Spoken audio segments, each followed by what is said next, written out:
Hello மக்கள் எல்லாருக்கும் வணக்கம். Welcome to my YouTube channel Jai's memories. இன்றைக்கி நம்ம இந்த வீடியோவில் என்ன பார்க்க போகிறோன்னா கலாடியம் பிளான்ட்டை பற்றின ஒரு சில விஷயங்கள் தான் நான் இந்த வீடியோவில் உங்ககிட்ட ஷேர் பண்ண போகிறேன். வாங்க வீடியோக்குள்ளே போகலாம். இந்த கலாடியம் பற்றி எனக்கு தெரிஞ்ச விஷயங்களை மட்டும் நான் உங்ககிட்ட ஷேர் பண்ணுறேன். ஸோ இதோட ஃபேமிலி நேம் பார்த்திங்கன்னா அரேசி. கொலகேசியா அலகேசியாவோட ஃபேமிலியோட ரிலேட்டடான ஒரு ஃபேமிலி தான் இது. அண்ட் இது ஒரு ஃப்ளவரிங் பிளான்ட் தான், ஆனால் ரொம்ப ரேராக இதுக்கு வந்து ரொம்ப ஃபேவரபுளான கண்டிஷனில் தான் இதில் வந்து நம்ம பூவை பார்க்க முடியும்.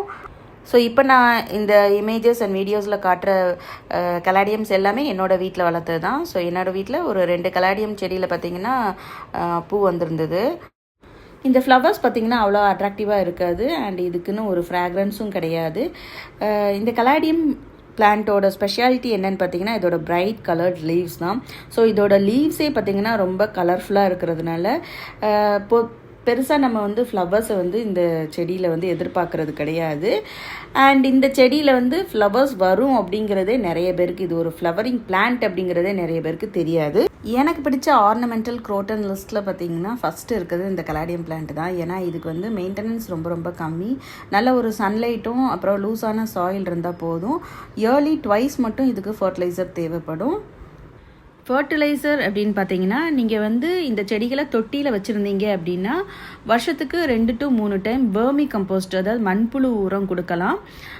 ஒரு பாட்டுக்கு வந்து ஒரு 50 grams to 100 grams அளவுக்கு போதுமானது. அப்படி இல்லாட்டி நீங்கள் வீட்டிலையே தயாரிக்கிற இந்த காய்கறி கழிவுகள் இருக்கு இல்லையா, அதன் மூலமாக செய்கிற உரத்தை கூட நீங்கள் வந்து கொடுக்கலாம். இந்த செடிகள் தொட்டிலையும் நல்லா வளரக்கூடியது. அதேமாதிரி கிரவுண்டில் வச்சிங்கன்னா இதோட வளர்ச்சி வந்து இன்னுமே அபாரமாக இருக்கும். அண்ட் கிழங்குகள் வந்து நிறைய உற்பத்தி ஆகும். இந்த செடியை கிழங்குகள் மூலமாக தான் நம்ம நட முடியும். ஸோ மண்ணுக்கடியில் இருக்கிற இதனுடைய கிழங்குகள் மூலமாக தான் இது ரீப்ரொடியூஸ் பண்ணும். இந்த செடிக்கு உகந்த டெம்பரேச்சர் எவ்வளோன்னு பார்த்தீங்கன்னா 18 degrees Celsius to 32 degrees Celsius. அதாவது 18 degrees Celsiusக்கு கீழே போனாலும் சரி, 32 degrees Celsiusக்கு மேலே போனாலும் சரி, இந்த செடி வந்து டார்மண்ட் ஸ்டேஜுக்கு போயிடும். டார்மண்ட் ஸ்டேஜ் அப்படிங்கிறது இந்த செடியில் உள்ள இலைகள் எல்லாமே, அதாவது டெம்பரேச்சர் அதிகமானால் இந்த செடியில் உள்ள இலைகள் எல்லாமே உதிர்ந்து காஞ்சிரும்.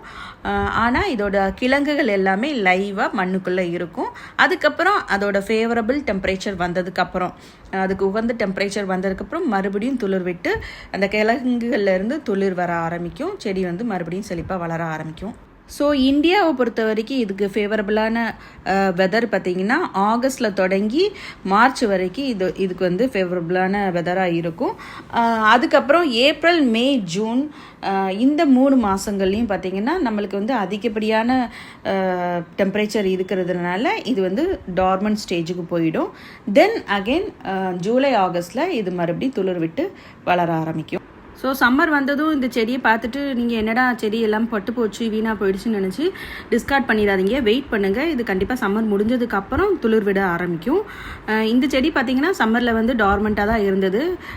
தொட்டியில் வந்து லீஃபே இல்லாமல் பிளெயினாக மண் மட்டும்தான் இருந்தது. இப்போ பார்த்திங்கன்னா இந்த ஆகஸ்ட் மாதம் பிறந்ததுக்கப்புறம் அப்படி இதுலேருந்து துளிர் விட ஆரம்பிச்சிருக்கு.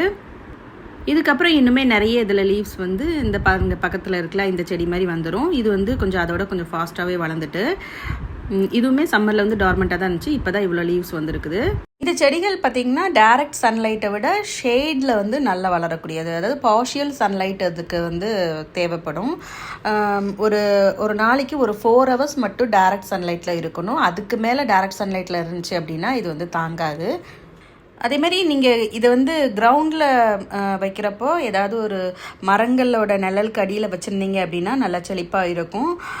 நீங்கள் வந்து மொட்டை மாடியிலலாம் வைக்கிறதா பிளான் பண்ணியிருந்தீங்க அப்படின்னா கொஞ்சம் ஷேட்லேயே வைங்க. ரொம்ப டைரக்ட் சன்லைட் படுற மாதிரியான இடங்களில் வந்து வைக்காதீங்க. அவுட்டோர் அண்ட் இன்டோர் ரெண்டுக்குமே சூட்டபிளான செடி தான் இது. இன்டோரில் வைக்கும்போது நல்ல வெளிச்சம் இருக்கிற மாதிரியான இடங்களில் வைங்க, அதாவது ஜன்னல் பக்கத்தில் வைங்க.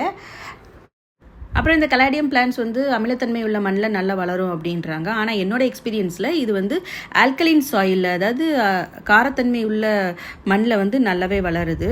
லைக் கொலகேசியா, அந்த கொலகேசியா பிளான்ட்ஸ் எல்லாம் பார்த்திங்கன்னா காரத்தன்மை உள்ள மண்ணில் ஆல்கலைன் சாயிலில் வந்து நல்லாவே வளரும். ஆல்கலைன் சாயிலில் இருக்கிற ஆல்கலைன்ஸ் எல்லாத்தையுமே அப்சர்வ் பண்ணிவிட்டு சாயிலை வந்து பியூரிஃபை பண்ணுவோம். அதே மாதிரி தான் இந்த கலாடியமும் இருக்குது.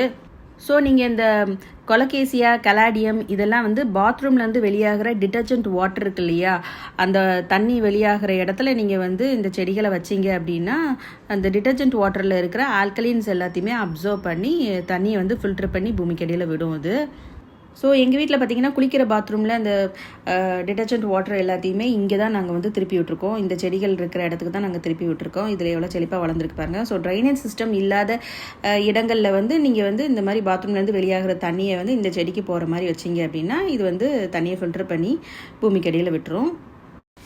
இப்போ வாங்க என்கிட்ட இருக்கிற கலாடியம் வெரைட்டிஸை நான் காட்டுறேன். ஸோ நம்ம ஃபஸ்ட்டு பார்க்குறது பார்த்திங்கன்னா ஹார்ட்ஸ் டிலைட்டுன்னு சொல்லுவாங்க. இந்த வெரைட்டி பார்த்திங்கன்னா ரொம்ப காமனாக நிறைய இடங்களில் ஈஸியாக கிடைக்கக்கூடியது. கேரளாலலாம் பார்த்திங்கன்னா ரோட் சைட்லேயே ரொம்ப காமனாக இதை பார்க்கலாம் நம்ம. அடுத்து நம்ம பார்க்க போகிறது போல்கா டாட்னு ஒரு வெரைட்டி. க்ரீன் கலர் லீவ்ஸில் பிங்க் அண்ட் ஒயிட் கலரில் டாட்டாக இருக்கும். ஸோ அதனால் இதுக்கு பேர் போல்கா டாட். அடுத்ததாக நம்ம பார்க்குற இந்த வெரைட்டி பேர் வந்து ரோஸ் பட்டுன்னு சொல்கிறாங்க. சென்டர்லேருந்து ஒரு பிங்க் கலர் க்ளவுடு மாதிரி ஃபார்ம் ஆகி அந்த கார்னர்ஸ்லாம் பார்த்திங்கன்னா ஒரு மாதிரி ஒயிட் கலர் பார்டர் வரும்.